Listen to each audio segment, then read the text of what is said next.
Mobile masala వారి film Nagar కబుర్లలోకి వెళ్ళిపోదాం. మరి ఈరోజు మనం మాట్లాడుకోవాల్సింది ఎవరి గురించి అంటే ఈయన అలా హత్తుకొని ఒక మంచి ఫోటో, వారిద్దరి గురించి ఒక మంచి మాట. ఆ మాటను ఎవరూ మర్చిపోలేకపోతున్నారు. మరి ఆ మాటను మనం కూడా చెప్పేసుకుందామా? మొబైల్ మసాలా వారి ఫిల్మ్ నగర్ కబుర్లలో మనం ఇప్పుడు మాట్లాడుకోవాల్సింది తన నట ప్రయాణంలో 50వ వసంతంలోకి మోహన్ బాబు గారు అడుగుపెట్టారు. ఇప్పటి వరకు తాను నటించినటువంటి సినిమాలో తనకి బాగా ఇష్టమైన కొన్ని సినిమాల్ని ఉద్దేశించి గత కొన్ని రోజులుగా ఆయన ఎక్స్ వేదికగా పోస్టులు పెడుతూనే ఉన్నారు. ఆయా సినిమాలతో వారికి ఉన్నటువంటి అనుబంధాన్ని ఆయన నెమరు వేసుకుంటూ ఎన్నో జ్ఞాపకాల్ని పంచుకుంటూ ఉన్నారు. రీసెంట్గా ఆయనకి ఎప్పటికీ గుర్తుండిపోయేటువంటి ఒక ప్రత్యేకమైన సినిమా గురించి ఆయన మాట్లాడారు. చిరంజీవి గారు, మోహన్ బాబు గారు ప్రధాన పాత్రలో నటించినటువంటి పట్నం వచ్చిన పతివ్రతలు ఆ సినిమాల లిస్టులో ఒకటనమాట. మౌళి గారు దర్శకత్వాన్ని వహించినటువంటి సినిమాలోని వీరిద్దరు కూడా అన్నదమ్ములుగా నటించారు. రాధిక, గీత హీరోయిన్స్. 1982లో ఈ సినిమా రిలీజ్ అయింది. ఈ సినిమా గురించి రీసెంట్గా సోషల్ మీడియాలో ఒక పోస్ట్ పెట్టారు. ఈ సినిమాని తాను ఎప్పటికీ మర్చిపోను అని చెప్పి, నా సినీ ప్రయాణంలో పట్నం వచ్చిన పతివ్రతలకు ప్రత్యేకమైన స్థానం ఉంది అని చెప్పారు. మంచి టాలెంట్ ఉన్నటువంటి మౌళి దీనికి దర్శకత్వాన్ని వహించారు. ఈ పాత్రను పోషించడం, ముఖ్యంగా నా స్నేహితుడు చిరంజీవితో స్క్రీన్ షేర్ చేసుకోవటం, ఆయనకి సోదరుడిగా యాక్ట్ చేయడం చాలా ప్రత్యేకమైన అనుభూతినిచ్చిందని చెప్పారు. నేను ఎప్పటికీ మర్చిపోలేని సినిమాల్లో ఇది ఒకటి అని చెప్పి వారు అన్నారు.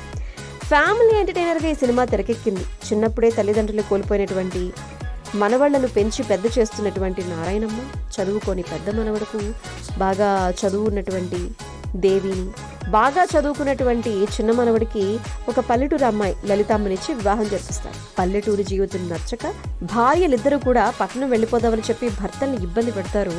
అందుకు వాళ్ళు అంగీకరించరు. దీంతో ఇంట్లో చెప్పకుండా వెళ్ళిపోయినటువంటి దేవి, లలితకు ఎలాంటి సమస్యలు వచ్చాయి, వాటి నుంచి వాళ్ళు ఎలా బయటపడ్డారు అనేది సినిమా అనమాట. దాదాపు 280 రోజుల పాటు థియేటర్స్లో ఈ సినిమా ఆడటం, చిరంజీవి గారు, మోహన్ బాబు గారు చేసినటువంటి వర్క్కి మంచి పేరు రావడం జరిగింది.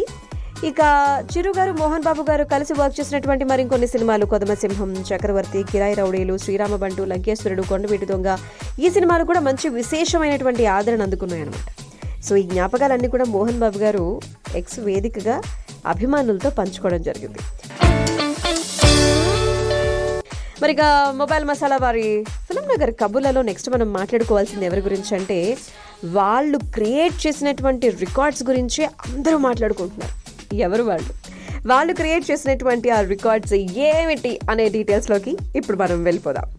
విడుదలకు ముందు నుంచే సరికొత్త రికార్డ్స్ని సృష్టించి రిలీజ్ తర్వాత అంతకు మించి జోరు ప్రదర్శిస్తున్న సినిమా ఏది? ఇంకేది? పుష్ప 2.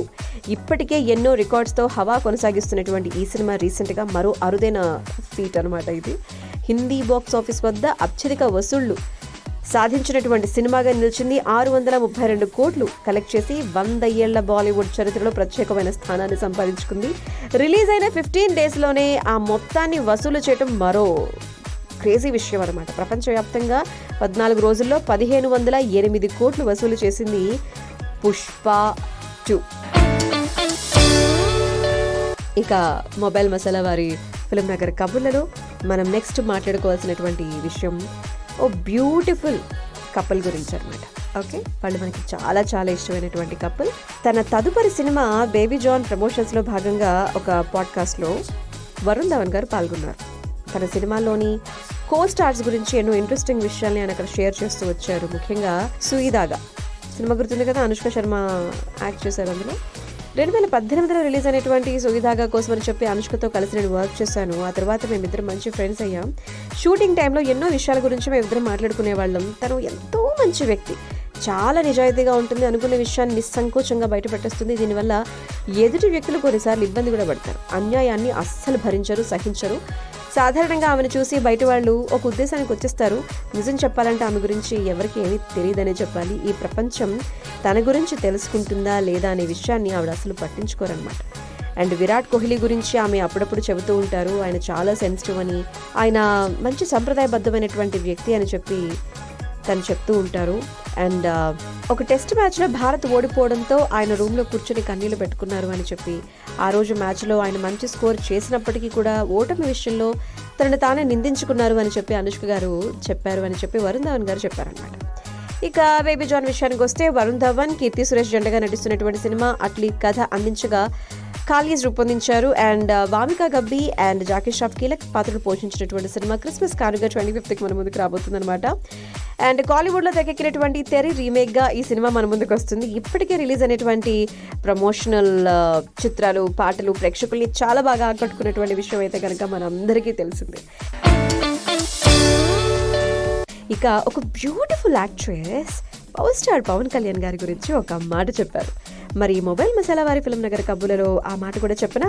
సలార్తో లాస్ట్ ఇయర్ ప్రేక్షకుల్ని అలరించినటువంటి శ్రీయారెడ్డి గురించి మాట్లాడుతున్నాను. ప్రెసెంట్ పవన్ కళ్యాణ్ గారు హీరోగా ఓజీ కోసం వర్క్ చేస్తున్నారు. రీసెంట్గా ఒక ఇంటర్వ్యూలో మాట్లాడుతూ అసలు 2024 అనేది నేను మర్చిపోలేనటువంటి సంవత్సరం, చాలా ప్రత్యేకం. ఎందుకంటే last year Salaar, cease fire నా పాత్ర ప్రేక్షకుల్ని ఎంతగానో ఆకట్టుకుంది. అందులో నేను ఖాన్సార్ సామ్రాజ్యంలోని ఆధిపత్యం వహించేటువంటి ఒక ఇంపార్టెంట్ క్యారెక్టర్లో మీకు కనిపించాను. ఈ సంవత్సరం నేను ఒక మంచి రాజకీయ నాయకురాలి రోల్ చేశాను తలేమే సేయలగంలో.